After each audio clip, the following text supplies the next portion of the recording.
So anyone who's known me for a while should know that I love business acquisitions. We've accumulated over 8 figures in deals over the last 6 years and achieved an average asset growth rate of 79% per annum. Pretty crazy, right? I recognise that these kinds of returns aren't sustainable long term.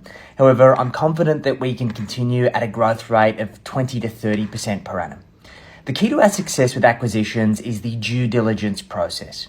The truth is that we actually started our acquisition journey in the worst possible way and made lots of mistakes. Why? Most acquisition strategy is taught at a corporate level, and the rules of billion-dollar M&As have little in common with 6 and 7-figure deals.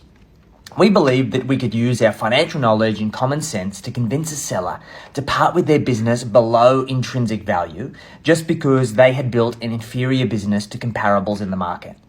We underestimated the power of ego in the acquisition.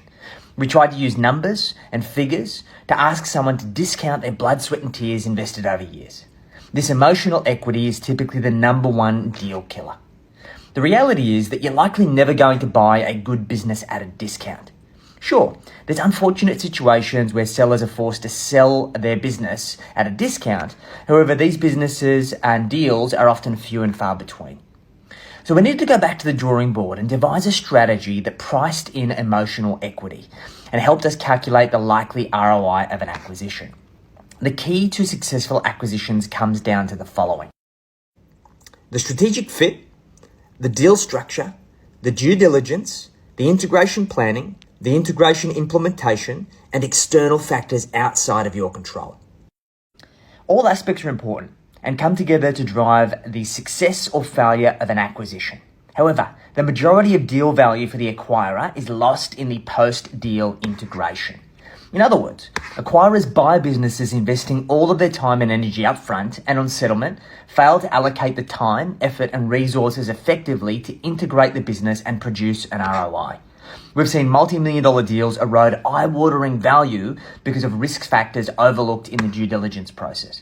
As such, I prefer to pay a premium for a business I am confident we can integrate easily. Having read countless books on M&A activity, I personally believe small business acquisitions can be more complicated in many ways than bigger deals. Why? Small businesses typically have inferior, unaudited financials, requiring you to have the ability to interpret incorrect or missing figures, making gut feel judgments. Small business owners typically have less financial acumen than seasoned executives and MBAs who understand the language of corporate finance and the game of acquisitions. As such, you've got to toe the line of offending a seller, beating around the bush about the state of their business, and the inferred idea of calling their business baby ugly. You're also competing with dopamine-filled competing bidders who in many cases have more dollars than cents, and tire kickers who often piss in the pocket of sellers, sharing empty offers that will never eventuate, however feeding the owner's narrative of the true value of their business. Sounds like a lot of fun? It's an absolute blast.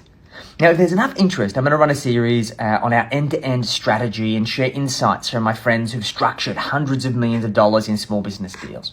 For now, I wanted to share with you a special bonus, which will help you determine the value of your business, the potential value of businesses that you want to acquire, and give you a crash course in corporate acquisition finance. So if you want to grab a copy of that, click the link in my bio at Wealth Health Check, opt in for the details, and we'll send you a copy of our small business valuation tool. I hope this is valuable. There's a blog that I recently posted on my substack. If you got any questions, let me know in the comments.